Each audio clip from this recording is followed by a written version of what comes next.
3, 2. I got everybody pregnant with Barry Katz and semen. I'm not comfortable with the tone this is taking. If you're undeniable, you will not be denied. If you want to be successful in show business, you get yourself a Jew white manager like Barry Katz. Being a manager is just turning no's into yeses. Creating holy shit moments. Undeniable. You're fucking firing me up, Katz. I love this man. Is there anything else I should know? You're on. What? Now I'm on the air. Barry Katz, back in the house. Let's do this. Ladies and gentlemen, please welcome, what an honor, one of the smartest guys I know in comedy, Nimesh Patel. Hi, Barry. Thank you for having me. Thank you. You got the hoodie going. I've never had a guest that wore the hoodie over his head. I feel like I should go back and get my hoodie and put it over my head. It's I'm nice. just perpetually cold. And I know we could shut the air conditioning off. No, it's fine. It's fine. You know what I learned? One thing, if I learned one thing from David Letterman, you walk into that studio and it was like freezing cold, and you're like, what the? It's so uncomfortable.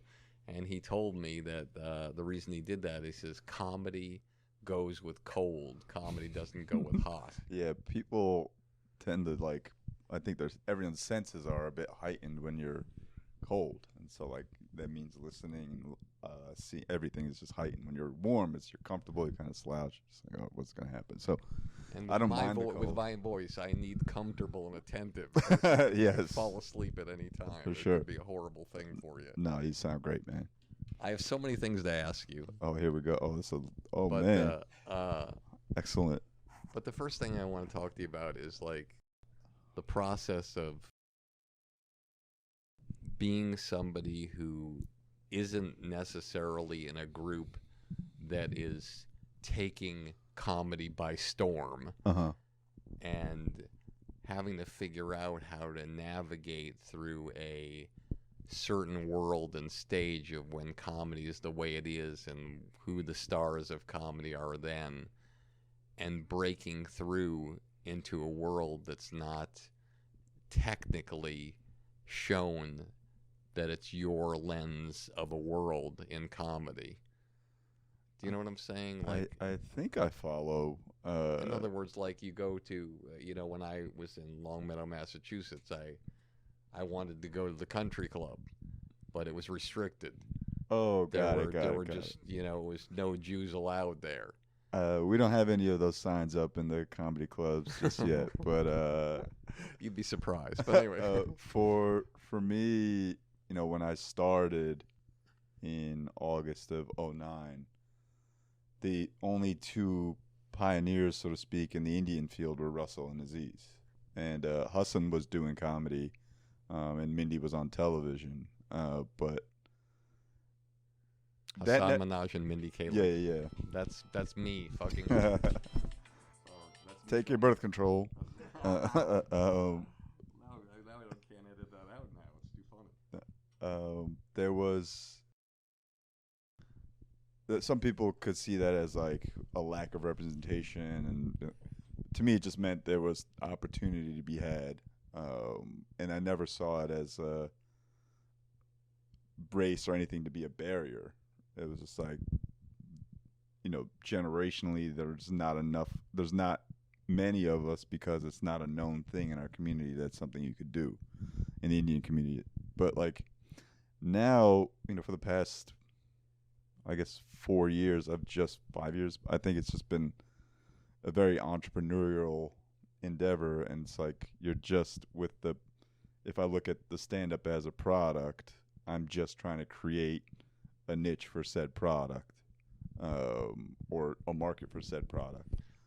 Well, I find when I watch your comedy, for the most part, you're clear.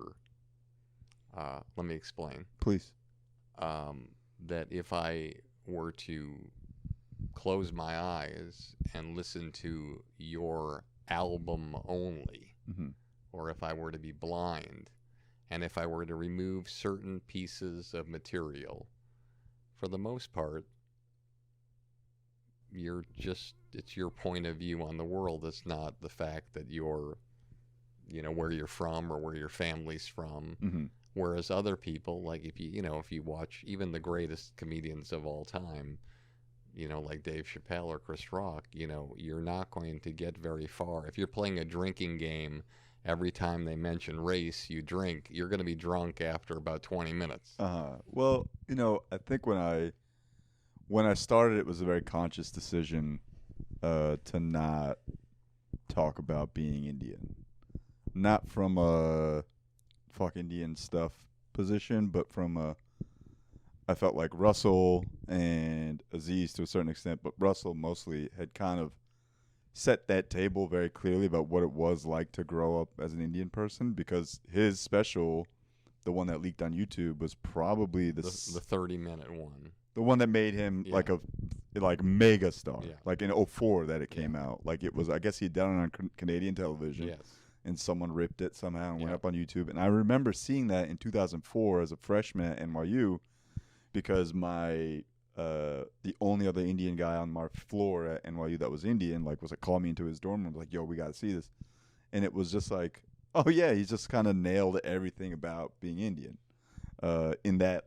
And then fast forward 5 years later, when I started comedy, like, being Indian wasn't like at the forefront of my brain. It was never an unusual thing to be Indian, right? It was never like, to me, growing up in Parsippany, New Jersey, I was surrounded by Indian people. So I never felt other. I never felt the need to explain what it was like to be me, because at least in the Northeast, it was always like, everyone knows what it's like to be Indian. Everyone has, at least I thought, like, hey, everyone's Indian. Like, this is what it's like. And so couple that with the fact that the comics that I wanted to be, or the comic that I wanted to be, was Chris. Right? Like that. Chris Rock. Yeah, Bigger and Blacker was the special. One of the greatest. It's still probably it's my favorite special. Elephant in the Room is a close second, Patrice's. But I mean, what's fascinating about that special is that, you have somebody you're watching.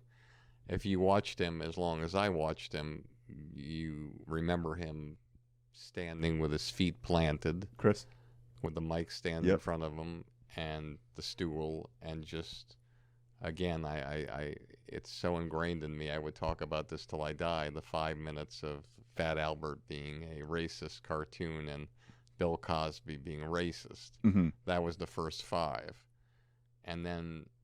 So when you don't watch somebody for a while, they disappear on the road, they work on something, and then a special comes out, and you're watching them move like that, and you're watching them in front of an all-black audience, which I never, I'll amend that, because I used to go to the Uptown Comedy Club and places in Harlem, but for the most part, saw almost all of his sets in front of a white crowd. Uh-huh.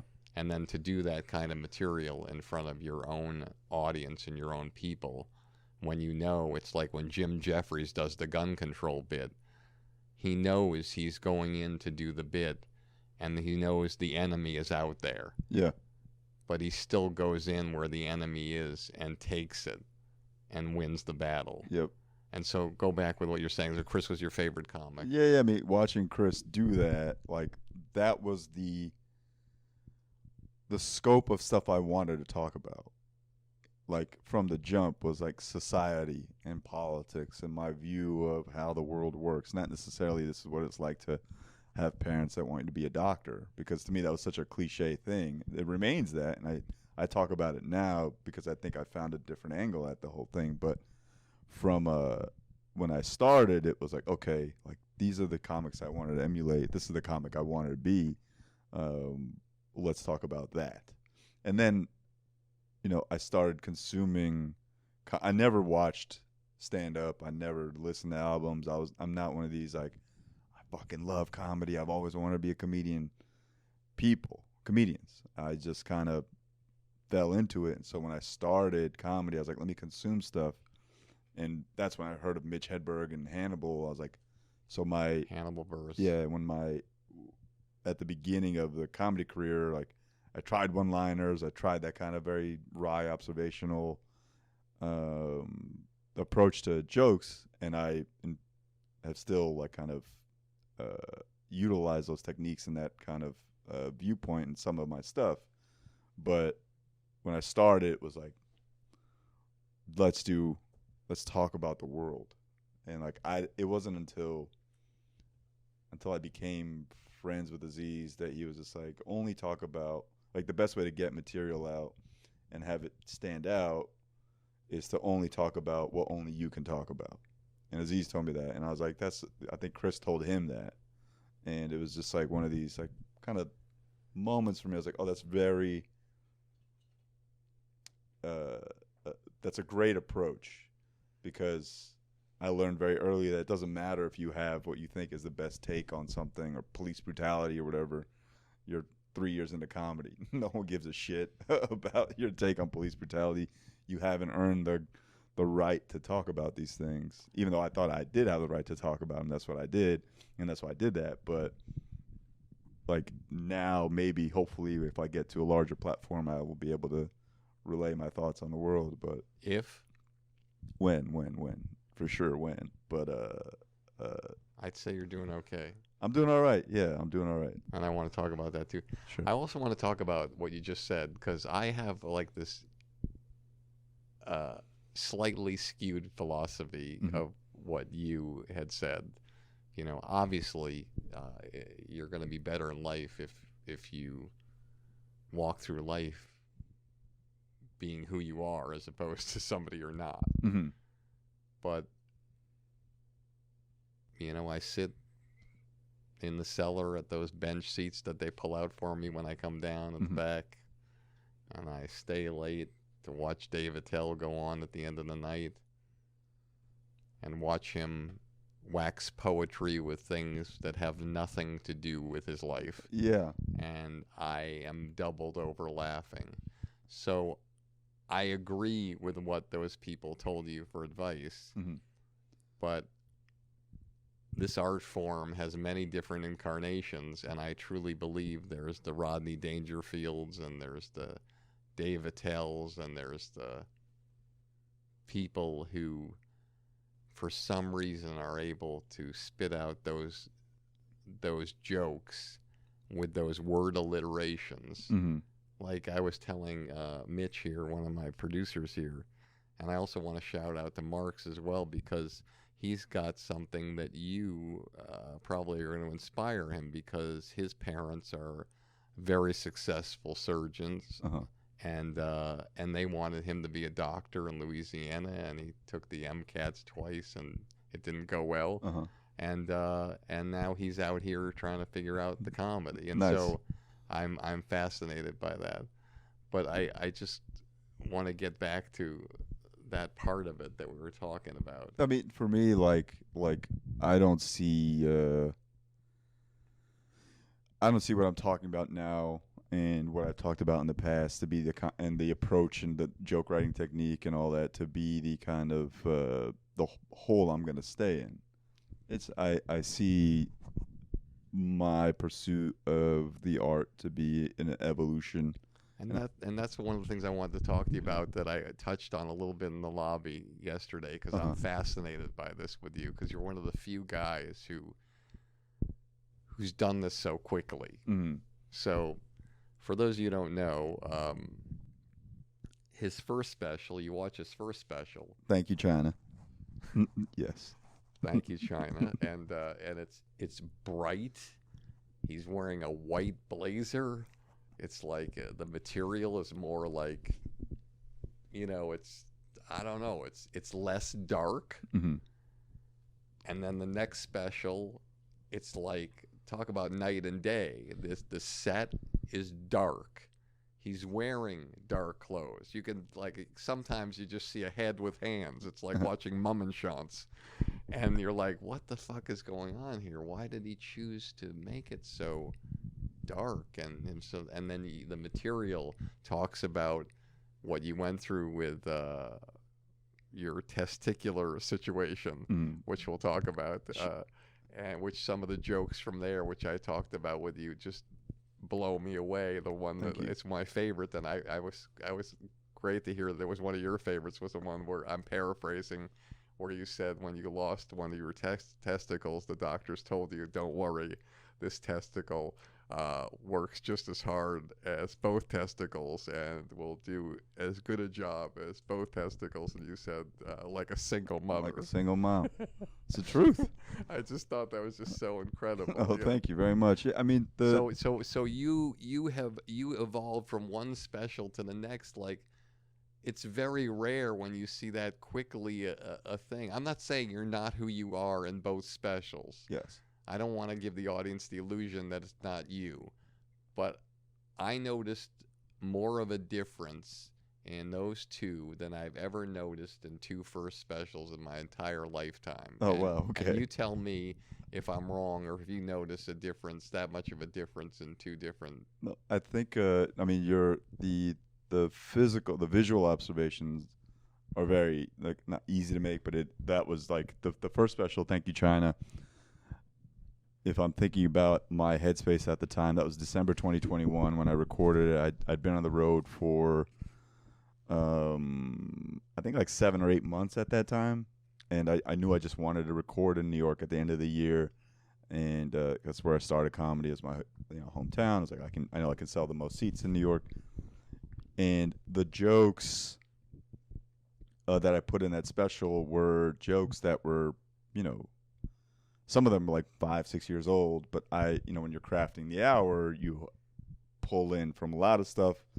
And I had used some of those jokes as like kind of the base level or the base jokes, and I built around them, and I structured the set. I was like, so it was kind of not easy, but like the last 2 months of that special being constructed were just me like really tightening the bolts on the whole thing. And then in December of 2021, like 4 days before I was set to record the special, and leading up to the special, all the decisions that went into the lighting, the wardrobe, and all that, I hadn't even thought about. It was like, okay, we're going to shoot something that looks like it is already out on Netflix, because we were trying to position it to sell it to Netflix or HBO. And when I worked in finance in like 2013, I remember one of the founders of the investment bank that I worked for, whenever we pitched some work, we made the deck look like the company that we were pitching to made the deck. Like, we put their colors in, put their schema, everything was like from them. Like, oh, we already own this company. And so when we went into that special, I was like, let's make it. The people that worked on the special had done like 1 billion Netflix specials already. Like camera guys, the lighting, like the wardrobe, like that was all people that had worked with at the highest level. So my brain was not focused on those like small decisions. And so that, I don't want to say it wasn't me, but it wasn't fully me. Like at the end of the day, it's my decision to do whatever happened. And that's what I wanted to talk to you about, because that was actually my next question. Is I don't know you like you know you. Yeah. But when I watch your material, it seems like a guy who makes every little decision on the word economy of the jokes and takes very, very special detail on where the jokes are placed and how the format is. So you don't seem to be a guy who doesn't have an attention to every detail. So how did that slip past you? That was just like it was such a it's like not even it didn't even enter my brain as something I needed to care about, because it was like, okay, if the jokes are strong, the set is very good, structured almost flawlessly in my opinion, it should be like, who cares what it looks like? It's just going to look like every other special. That slipped past me, and much to my regret, because I watch it and I'm just like, man, I hate the colors, I hate the jacket, my hair looks stupid, all of it. But it's just a learning opportunity. So for the next one, it was like, I'm going to pay a lot more attention. And like when I went into making the first one, the thought process was, I want to make sure we get what it looks like, what it feels like when I'm live. I want you to know what it's like when I'm live. And that was not accomplished there. So for the second one, for Lucky Lefty, I was a lot more conscious of what needs to happen and what it would be like if you saw me at any show at a bar show in New York, Bar Matchless, which is where I used to run a show with Che and Mike Denny. Michael Che. Michael Che of SNL and our friend Mike Denny. It looked a lot more like that. It looked like, okay, it's just a random Monday night in Williamsburg. I'm going to pull up in slightly elevated black jeans and a slightly elevated black T-shirt and slightly elevated sneakers, and we're just going to have fun, and I'm just going to go fuck around. And it's going to be very bare bones because that's where I cut my teeth doing comedy. And that was like a much stronger decision, but it was also very simple to make that decision. Like, yeah, just black everything out. I'm just going to wear all black. Like, I want you to focus on what I'm talking about, which is my balls, and let's have nothing else be the focus. And this is another thing, just to make a comment on that special and the material about the balls. Uh-huh. Obviously, in your lifetime, when you hear people doing jokes about their cash and prizes, the first thing you say to yourself is, "Oh man." I mean, Christ, it's it's pretty easy to get a laugh when you're talking about your balls, but I couldn't even believe how smart I can't believe I'm talking like that, but your like balls were just like, that was just like a minor seeming. It was the name of the special, but it seemed like it's just a premise that led off to like. It reminded me of how Shandling just had the premise that Judd a lot of times would put forth for him, and he would have that yellow pad, and he would just write so much intelligent stuff for that premise, and your premise of the special. Again, what Aziz told you and what Chris probably told Aziz was talk about what only you know. Yeah. Well, you and Tom Green. Uh-huh. And I don't think Tom Green has figured out how to put it to music as well as you have yet. But. Well, when I started, so the whole incident, I would say, or the whole like situation of finding out I had cancer to the surgery took 5 days.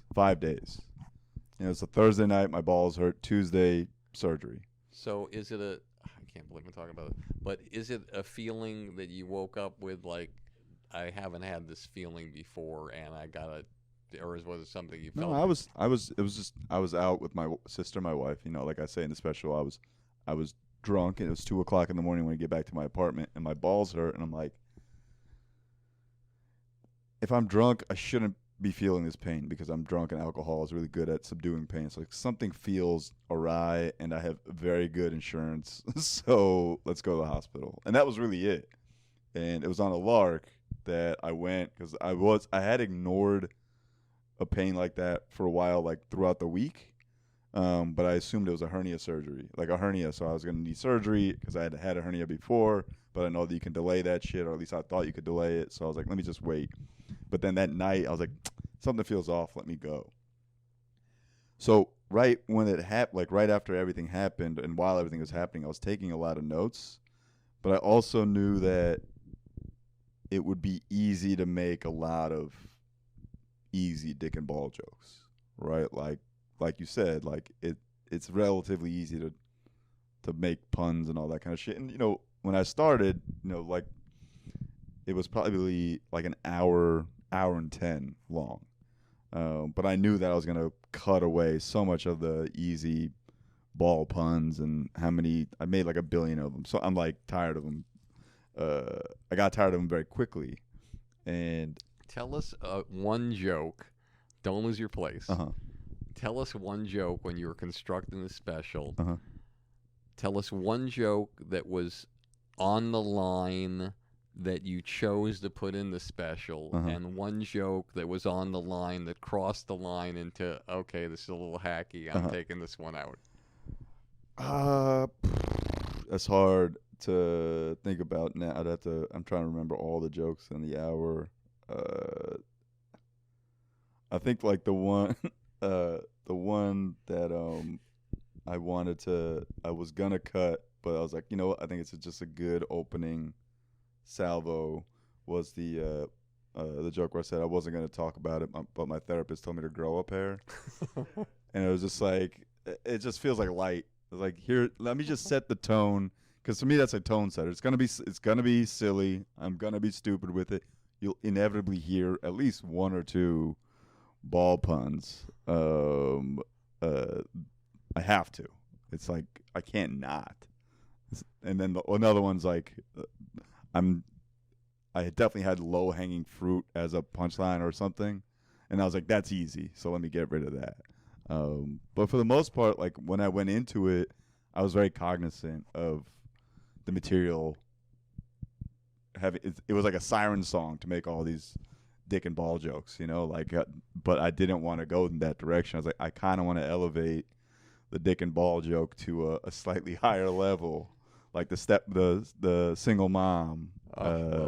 So another thing about your process that I'm fascinated about is, and I don't know if you feel like all comics do this or not, so I want you to share with the audience. So you do the special, and there's the, pardon the pun, the low-hanging fruit jokes. Uh-huh. So there's like probably 20 to 30 minutes of jokes that you don't put in the special. Yeah. When you go out to the clubs or you do your material like after the special comes out and you're like, oh, I got a tour and I got to give these people something that's different from the special. Mm-hmm.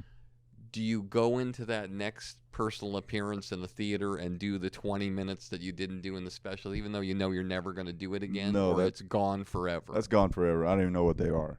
They're out of my brain. Like even the special, if I were to start it, I could probably do it again. Like the Lucky Lefty one or the Thank You China one, if I reawaken that brain muscle memory. But for the most part, once it's on tape, they're out. I refuse to do them. Take us through another of your processes. Sure. So you shoot the hour. You're working so hard to shoot that last hour. You're putting it together. You're editing, and as you just said, everything you edit out. Well, not everything, because I'm sure there's some material that didn't fit the tone that you had that you're going to use for your next special. But so you finish shooting the special, and you realize, fuck, I got a tour coming up after this is launching, because the way you decided to launch it was self production and you producing it yourself, you spending the money yourself, and you launching and broadcasting it yourself, which we're going to talk about in a second. Sure. But you now have dates coming up. So you're done, you wake up the next morning, you look on your website or your feed, and you're like, holy shit, I've got to be in Irvine in 6 weeks. And I just launched it. I filmed the special, I edited it, I put it out, and a month later I'm in Irvine. It's literally, How am I going to give them a new hour? Where do you come, like, what are you doing to give your audience who came to see you, and if you don't deliver, they're not watching a special, they're telling everybody you suck, and they're not coming back. Yeah. I think that's always the big fear. It's been a fear for 2 tours now, right? Like the second tour, the Lucky Lefty tour, I had all these dates lined up. I remember I taped the special, the first one, Thank You China, in December 21. January, 3 weeks after the special taping, I had like a 13-show run in California But that's the taping. You could still do the material until it launches on YouTube. No, I just had a point of, I did some, but I had this like no, I got all these dates lined up already. I'm gonna have to start working on that new shit. I have to start immediately, And so like the 3 weeks I had off after taping Thank You China, I was like just going through all my notes, figuring out what I didn't put in, like what I could start structuring together, and just like when I went on stage, I made sure I alerted the audiences, hey, I did all this shit already. Special's coming out. I gotta start anew. I got notes, and you'll see that tonight. Like if you come to the show tonight, like I will have notes. So do you feel like when you God, I'm so glad we're talking about this. This is so important. I've always had a feeling about notes that's not a positive feeling. And this isn't an indictment on you. I'm just telling you how it's like, and casting directors get mad at me when I say this, and acting coaches as well, is that I get really bummed out when I'm in a room and somebody comes in holding the script and looking at the script, and it's like I want to see what you're going to do when the camera's on, and the camera's on. That's the whole point. Mm-hmm. You know, and so my thought process is, and please feel free to tear me a new colon, is that, you know, there's as Sinatra used to say, there's plumbers and school teachers, and they work so fucking hard, and they, in a year, they make what you make in one night maybe. Mm-hmm.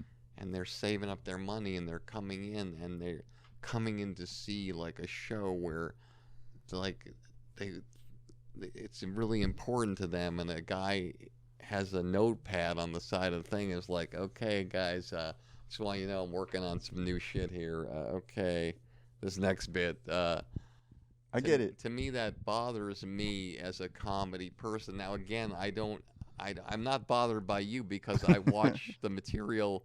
You're not doing the special with a notepad on. Why aren't you doing the special with a notepad? Because you don't want your audience that pays and one's going to pay for you in the future to see you in a vulnerable state like that. They want your material to be vulnerable, and they want to know your vulnerability, but they want to know you're a consummate professional. And just to keep going with the Sinatra reference, and I'm sorry it's 60 years old, but, you know, he wore tuxes for a reason every night, because he believed that he needed to give his audience everything they paid for, even if, you know, because he felt like if he wore regular clothes, he wasn't giving them as much of value. Hey everybody, it's Barry Katz, and I wanted to talk to you about Blueprint for Success.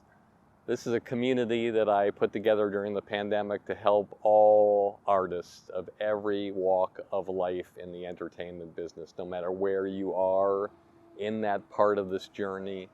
It's designed to help you. There are podcasts with people that will inspire you, like Kevin Hart, Judd Apatow, Bill Burr, that you can't find anywhere else but on this program that I've interviewed, to times where we get to talk to executives in the business that you would never have access to tell you what you need to hear and to answer your questions, to all sorts of different videos and master classes designed to help you get to the promised land.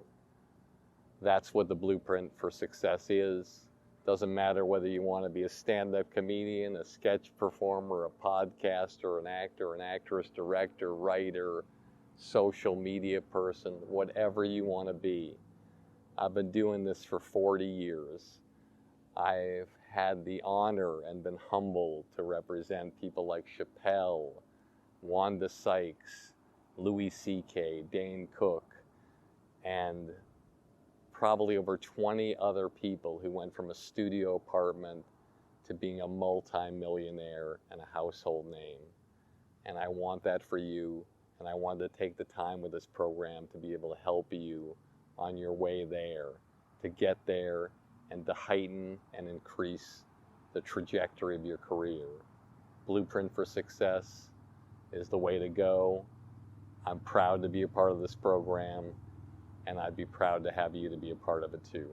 I hear that point, and to me, like, what I've benefited from and what I take advantage of is the fact that a lot of people that come to see me, it's their first comedy show ever.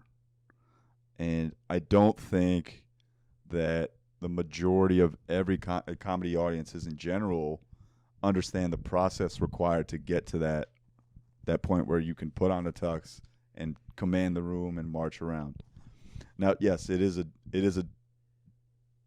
decision, and it's a trade-off in the sense that maybe some people will be like, the fuck, you paid $20 to be here, and he's looking at notes. But mind you, I'm not doing So like the whole time, it's just they're there as to remember. Okay, I want to do this joke. I forgot this one. Let's hear this tag kind of thing. I'm not staring at it and reading. It's more just like this is a reference point. And yes, it's a trade-off. But to me, if I'm a comedy fan and I understand the process, it's kind of cool to me that someone's up there like, oh, like this is how it goes. We're at the gym watching this guy train so that he could play at in the arena at some point. Can I go toe to toe with you for a second? Please. Do you mind? No, let's go. It's your podcast.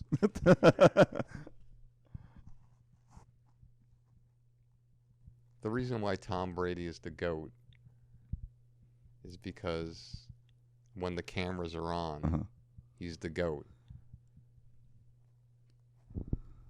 They pay millions and billions of dollars for the rights to see him perform when the lights go on. Right.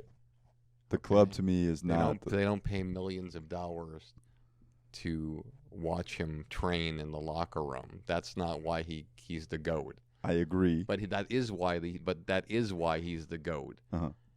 And I want you as a comic to train in every fucking comedy club up to the point where you're doing your tour. I don't care if you have a notepad on there, because that's your Tom Brady training camp.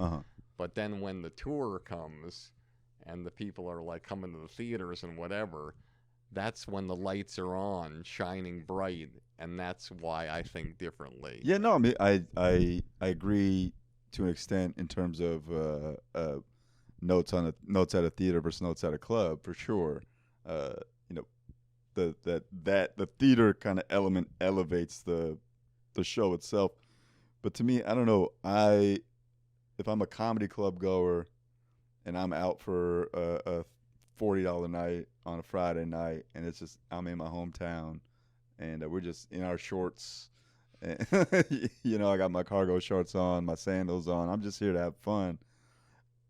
From my perspective, the only perspective that matters to me right now is I ensure that they have a very good time. Because I'm having fun. Like, to me, I'm having the most fun when I've got a bunch of new shit. I don't know what the fuck's gonna happen with it. I'm trying stuff out, like, because it's not like I'm going up and bombing for 45 minutes. I've definitely done that, but that's not the intent. It's like, okay, I'm raw right here. I'm going to have a great fucking time. All of you are going to feel like you got a show, and that you got a show that's very different than anyone else's show. And that's what I try to ensure. It's like,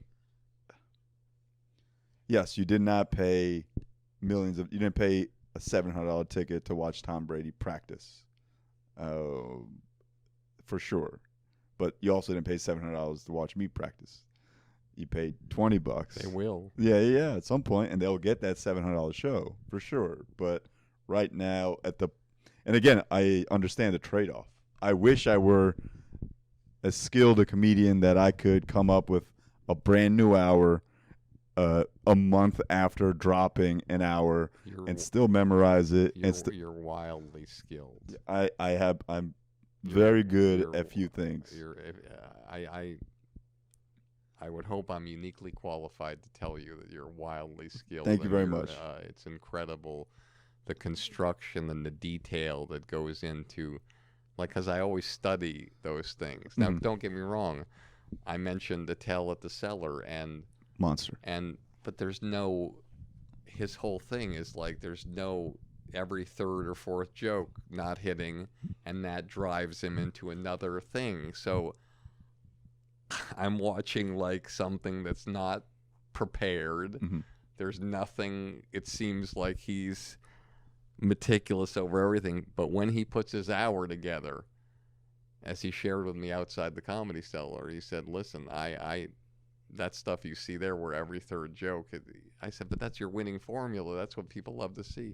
Yeah, but my special, Barry, everything's got a hit, and I'm really working hard on it.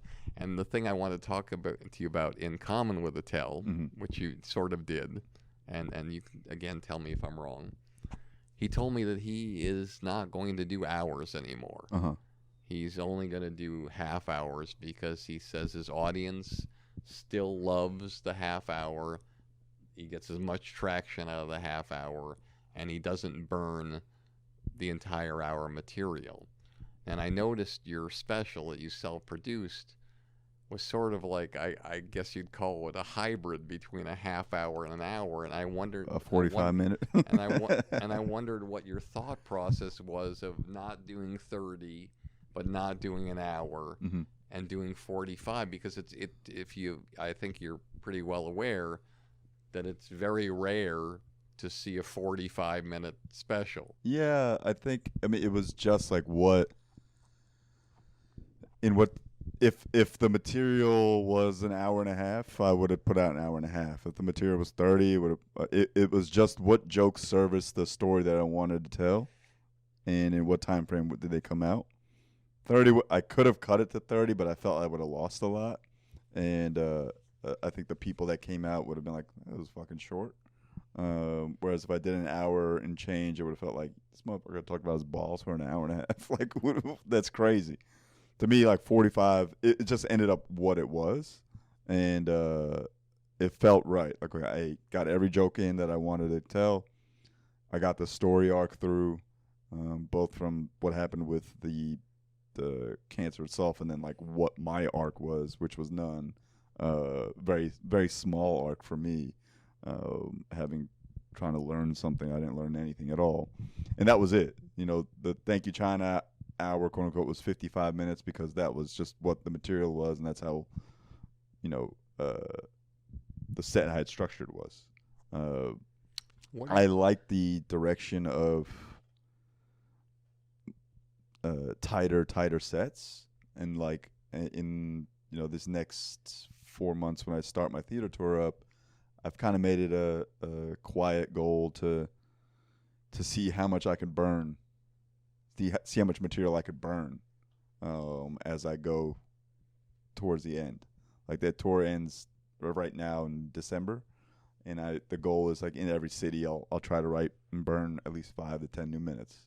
It's just like a challenge to keep shit interesting for me, and I think also comedy audiences, because they're so inundated with comedy these days, the more you can hold their attention with different stuff, like the more you can feed their machine, the better. And like, if 30 minutes will hold their attention more than 1 hour thing will. So tell our audience the most common inspirational thing that a fan tells you after a show or online comments, and what's the rarest thing that's positive that somebody has told you? The most common thing is probably like, man, I was having a rough day, and thank you very much for that. You got me through the pandemic. Like, those, I've heard that quite a few times. I'm like, that's really cool. It feels good to hear that. The rarest thing I heard, it's probably a function of a joke that I told. I put this joke out on the internet, and I've done it a few times, and it's a true story about in St. Louis, like 2 years ago, my first tour, I got in the elevator, and like there was people wearing conference lanyards, and I was like, what is this conference about? 'Cause I'll talk to anybody. And I'm like, oh, it's an annual meetup of parents with deceased children. And I'm like, what? Oh shit! Like, oh, I didn't know this was gonna be like, that's my elevator talk. And the joke is like a minute and a half long, but I told that joke in Philadelphia, and a woman came up to me after the show and was like, thank you so much. Like, I lost my son 4 years ago, and I haven't laughed in a very fucking long time.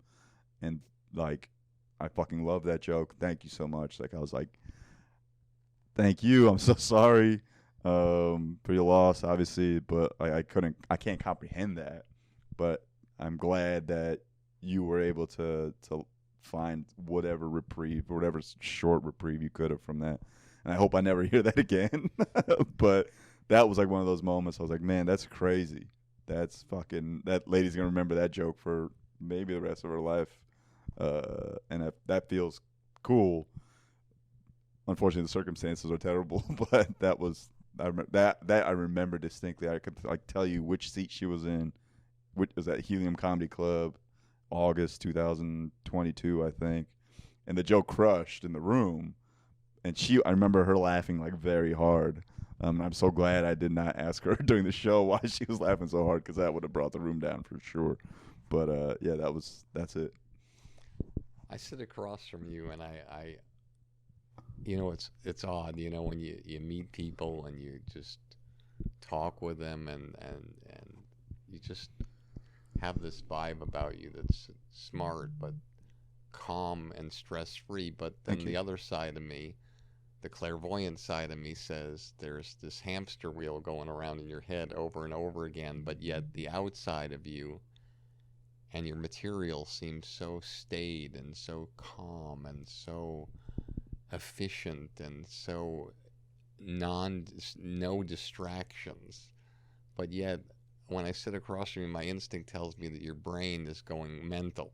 Yes, I'm in a perpetual state of, I don't want to say panic, but just like, all right, I got stuff to do. I got to write these jokes. Like, most of my material is like done like 3 minutes before showtime.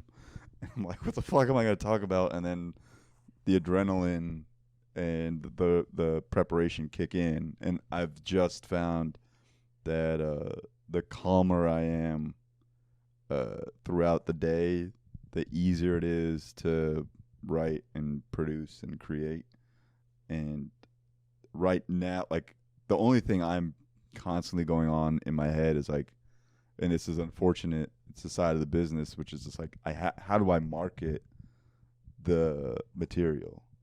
And until I get to a point where I don't have to worry about the marketing of it all, I'm gonna have this hamster wheel going on in my head. It takes so much away from the actual writing and the art of it. But whatever you're doing to market it, and I don't have a clear understanding. Like, when I watch your social media, I don't know. I'm being honest with you. I don't know what you're doing that's making people come in droves to watch you. But when I watch you, I know what is happening. Mm-hmm. But when you do social media, there's post after post. It's a volume business. Yes. And the volume business is not known for quality. Correct. I just had this conversation 2 hours ago, and I hate to have participated in the dilution of stand-up comedy in general, because I have, for sure.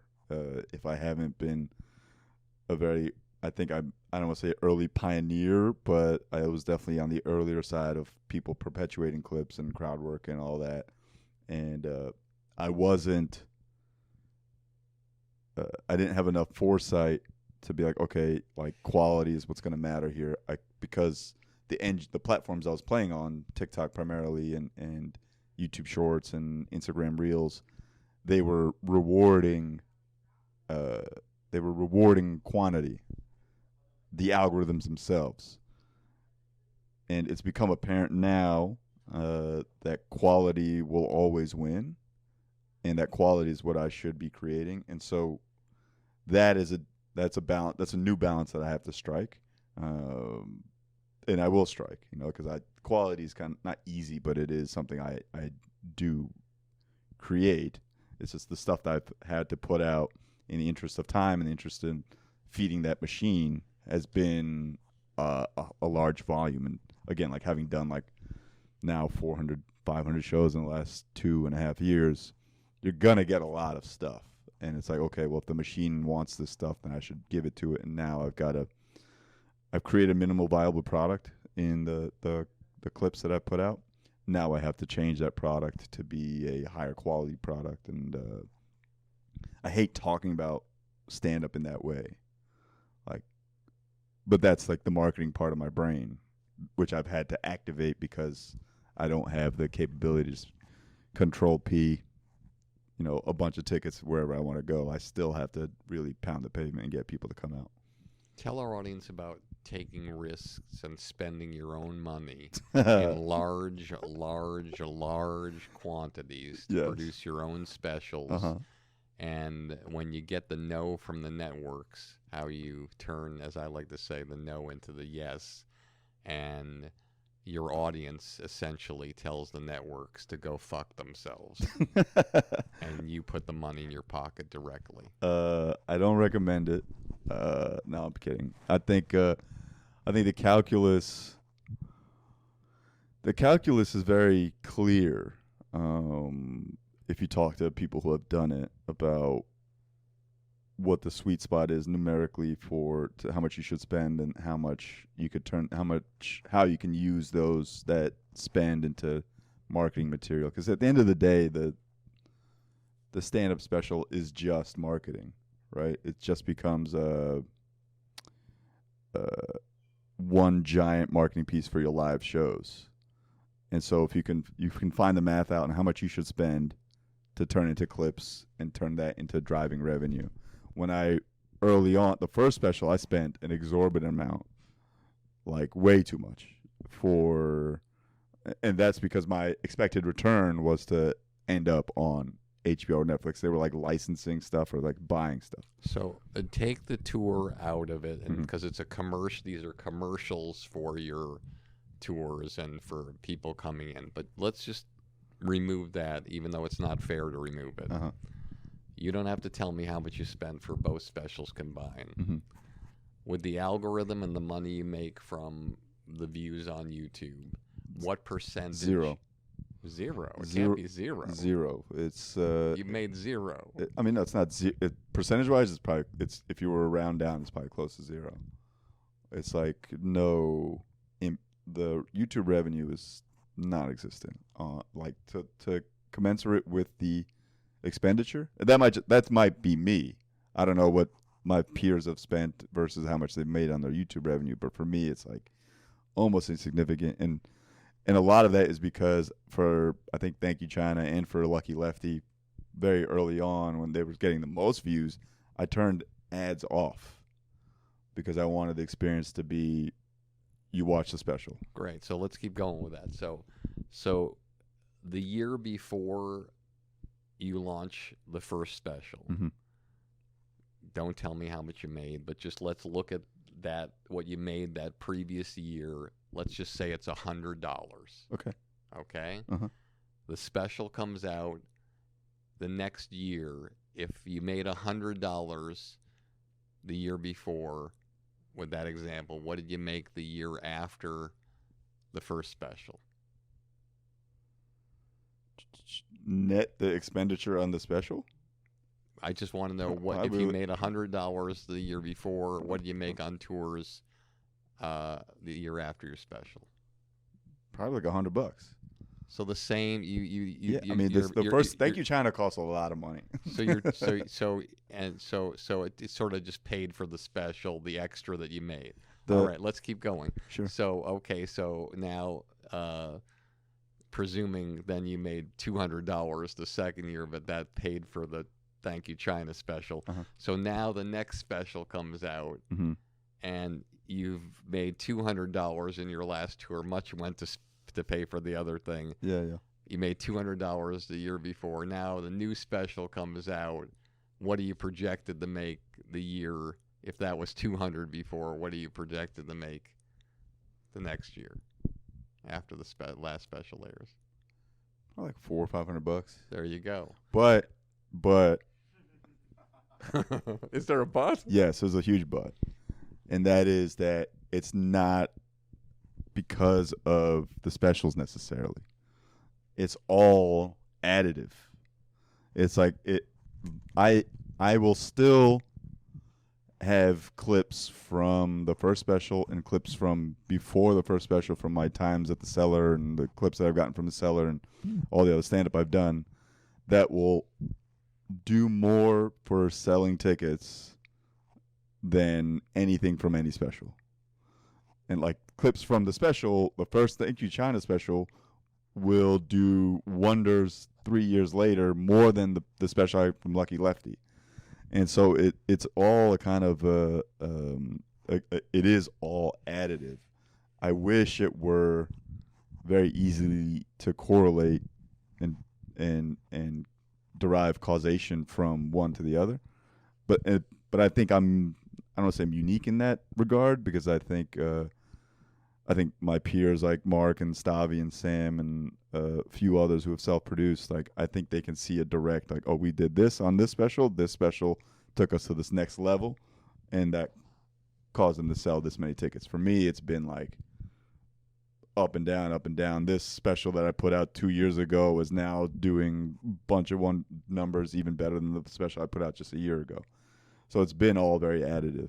All that to say, like, the expenditure at the end of the day is just marketing, right? Like, if the special didn't sell and get YouTube clips and YouTube revenue, the only expectation in making this, I had two. One, I create a good piece of art that I think like stands the test of time, and people who like comedy can see, oh shit, okay, this is like a very well structured, very well written piece of work. Both of them are. Goal one. Goal two, will I be able to chop this up and put this out such that one of these clips will help me sell tickets, or this whole thing will help me sell tickets? And those goals are achieved. Got it. 6 degrees of separation. I'm going to mention some names. Okay. Things. Just tell me what comes to mind. Yeah. Could be anything that comes to mind. Sure. Could be a word, a sentence, a phrase, Sure. a little story. Chris Rock. Hero. That's a guy who,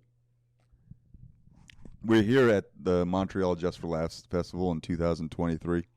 In 2015, I had auditioned for the third or fourth time for New Faces, and I did well. The first 2 times I auditioned, I didn't deserve it.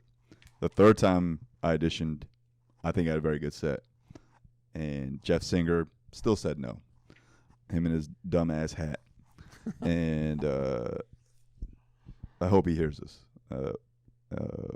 I think that's the least of his worries. Yes. And a month later, or 2 or 3 weeks later, I was at my show, Broken Comedy Bar Matchless, and again, like, I had a lot that New Faces rejection really bothered my ego. Chris Rock comes to Bar Matchless.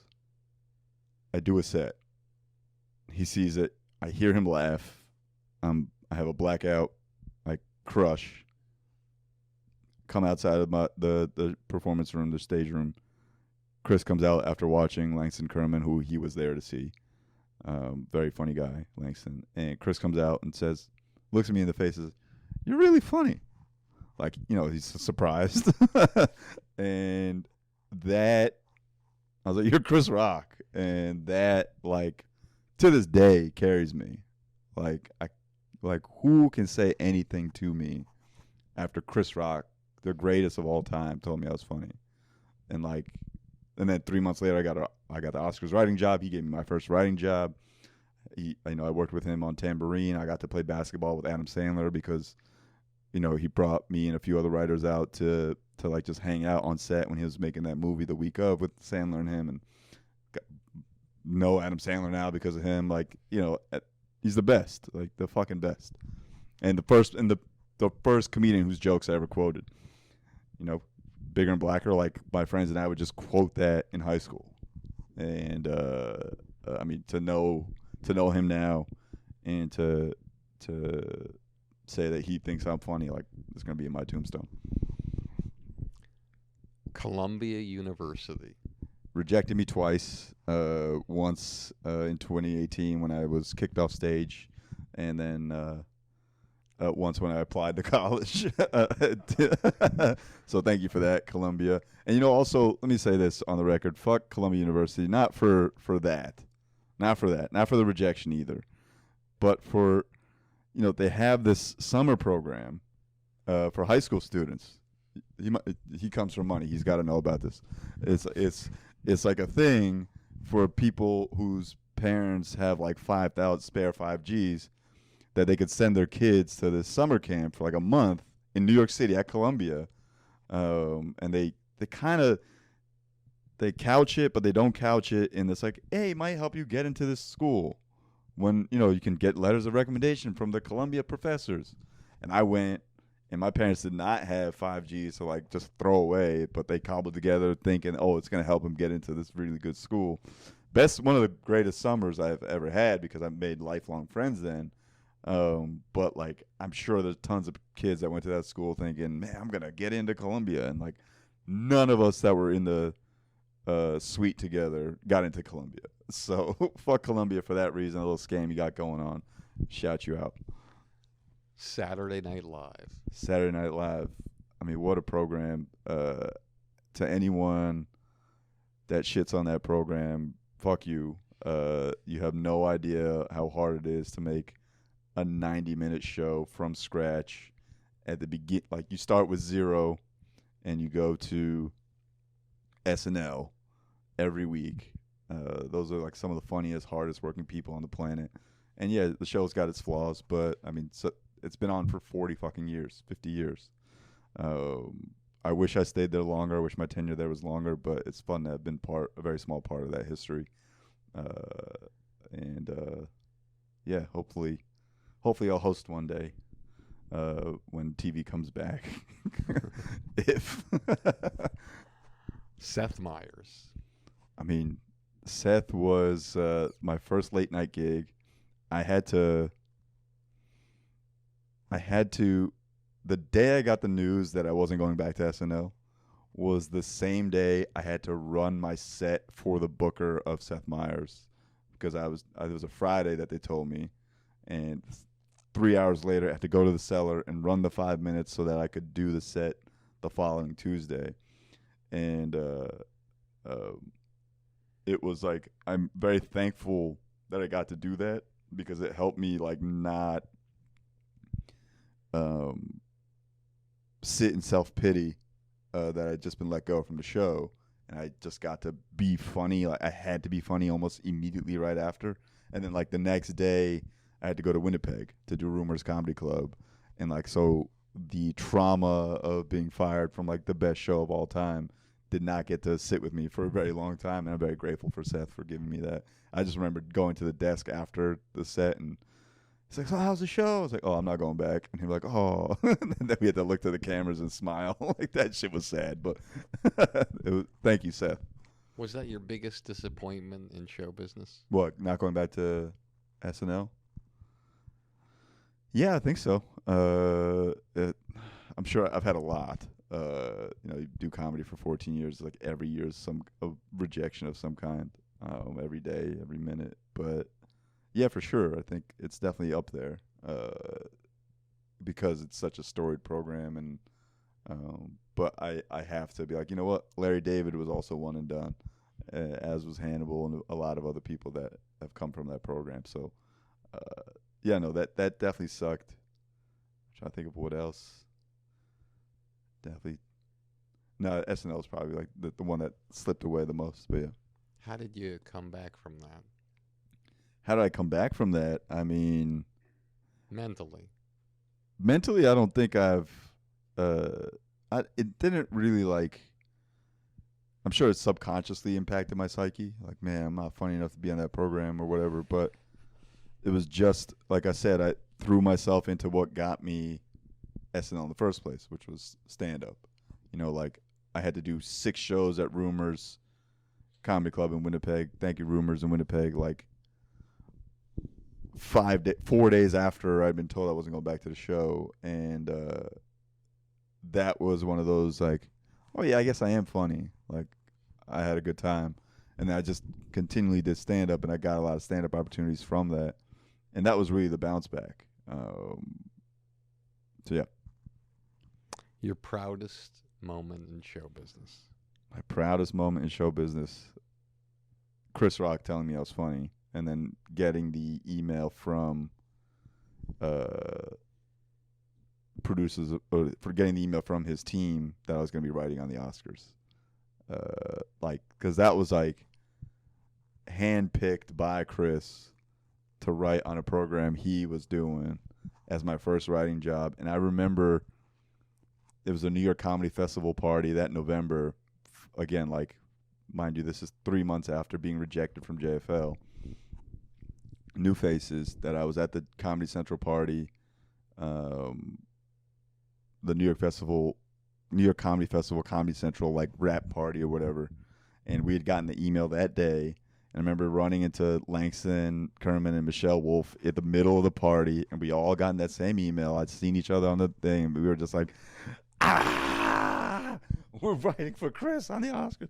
And I remember I was so proud that I was talking to some woman, and I didn't know who she was. And I was like, I cannot wait to tell Jeff Singer to suck my dick. I'm never doing his fucking audition ever again. And it ended up being his assistant. And she's like, why don't you tell him yourself? I was like, I fucking will. Where is he? Where's his stupid fucking hat? And I just remember being so... And I auditioned again because my agents at the time were like, you should probably audition. I was like, fuck. I didn't want to, but I did. But it was like such a moment for me. I'll remember it for the rest of my life for sure. Awesome. Last question. What advice do you have for the young comedian growing up in an area that might not be the greatest area in the world for growing up, and might not be the greatest area in the world for creativity and fostering an entertainment career, and navigating past all the obstacles and having the kind of amazing career that you're having?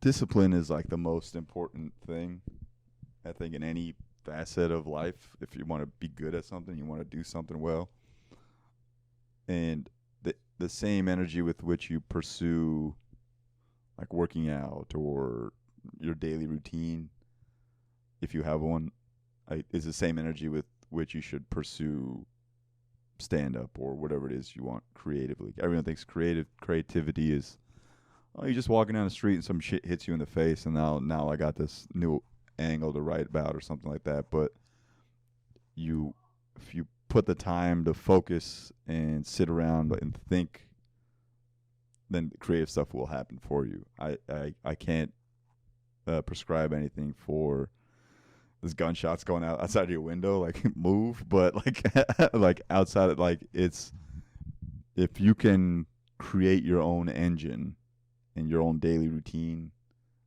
that discipline will carry you for a very long time. Like it's I wish I were a lot more. I wish when I was a kid, when my parents were trying to instill discipline in me via like karate classes and whatever, like that I actually like took it to heart, because I'm like very undisciplined, but it's the times when I am disciplined about stuff that I get the best results. Awesome. Well, I'm going to say something that and also work hard, smell good, be nice. Things will happen. That's my uncle and Conan. That's their combined advice. Work hard, smell nice, be kind. All right, I'm going to have to work on some things. Yeah. I just want to say I was finishing this off in the way that I haven't finished it off before, because I feel reverence for you. Oh, thank you. you. I'm going to say Mr. Patel. Oh, my goodness. It was an honor to sit down with you. Thank you very much. Truly, and I really gained a lot of insight, and I know the audience has. I hope so, too. And I'm so grateful to you. Thank you very much for having me. I appreciate it. Thank you. Thank you very much. I know you've been around the business for a very long time. So. Sadly, yes.